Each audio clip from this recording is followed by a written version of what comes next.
سوال یہ ہے رسول بخش صاحب، ایسے مشورے دے کون رہا ہے؟ پیچھے کون ہے؟ کون پارٹی کو چلا رہا ہے اور کہہ رہا ہے کہ صرف چڑھائی کرنی ہے؟ اس کے بارے میں اگر آپ کچھ معلومات اکٹھی کر سکیں تو میرے خیال میں ساری قوم کے لیے اسلام آباد تو آپ بیٹھے ہوئے ہیں رسول بخش صاحب، آپ کے پاس زیادہ انفارمیشن ہوگی۔ سر وہ اپنے ہیرو سے پوچھیں، مولانا صاحب سے۔ میرے مولانا صاحب سے بات کرتے ہیں کہ کون ان کو ایسے مشورے دے رہا ہے، لیکن ہم یہ دیکھتے ہیں کہ پیچھے جو ہوتے ہیں نا انویزیبل ہینڈز تلاش کرنا، یہ بڑا مشکل ہوتا ہے۔ دیکھتے ہیں کہ عملی طور پر کیا ہو رہا ہے۔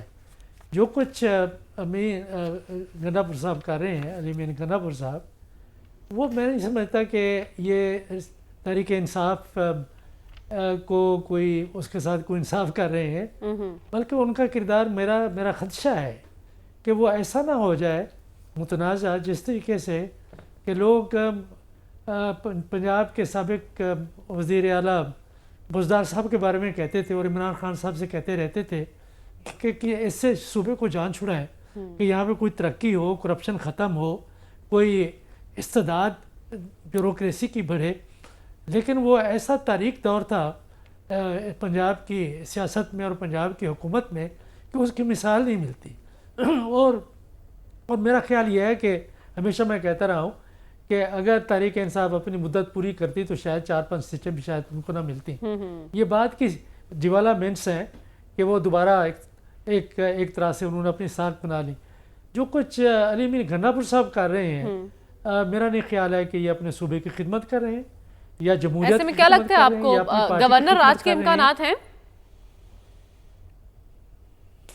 دیکھیں میرا خیال یہ ہے کہ اگر یہ اسی طریقے سے سیاست کرتے رہے تو وہ تو بالکل جواز پیدا کر رہے ہیں گورنر رول کا، اور گورنر رول کے لیے ہمارے جو ہیرو دوسری طرف گئے ہیں تو آپ دیکھیں گے کہ اگر ان کو کوئی حصہ وہاں کی حکومت میں ہمارے ہیرو کو مل سکتا ہے، ملنے والا وہ تو صرف اسی صورت میں مل سکتا ہے کہ وہاں پہ گورنر رول ہو، اور گورنر رول میں پھر بندربان کس طرح سے ہوگی؟ جی ملنے والا ہے کہ تینوں سیاسی جماعتیں بندربان کر کے اردو کی وہاں پہ بیٹھ جائیں گی، اور پھر جو ریاستی وسائل ہیں ان کو اس طریقے سے استعمال کریں گے کہ پیپلز اس کا طریق انصاف کا مکمل طور پہ وہاں سے صفایا کر دیں گے۔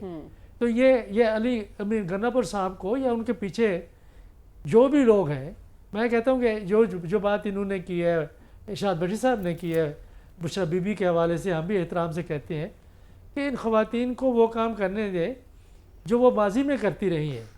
کہ اگر یہ ان کو ایک رشتے میں منسلک ہوئی ہیں تو اس کا مطلب یہ تو نہیں ہے کہ آپ اپنا گھر بار دینے کے ساتھ ساتھ اپنی سیاسی جماعت میں ان کے حوالے کر دیں۔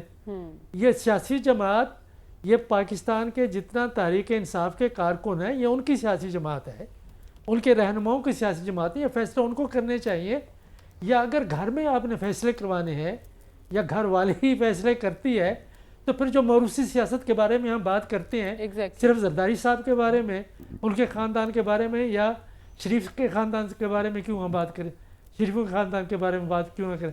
یہ پھر کیا ہو رہا ہے؟ ریحام خان کیا کرنا چاہ رہی تھی اور اسے کس طرح سے نجات حاصل کی؟ تو ضرورت اس بات کی ہے کہ علی امین گنڈا پور کو یہ اس کے آداب سکھائے جائیں کہ سیاسی جماعت کے آداب کیا ہیں اور جو وزیر اعلیٰ کے آداب ہیں وہ کیا ہیں، اس میں رہنا چاہیے۔ مجھے وہ ایسی بات لگتی نہیں کہ یہ وزیر اعلیٰ کا کردار ہے۔ اس کے لیے سوچنا ہوگا نا کہ کون شخص ہوگا جو سمجھانے کی جسارت کرے گا کہ آپ ایک صوبے کے وزیر اعلیٰ ہیں۔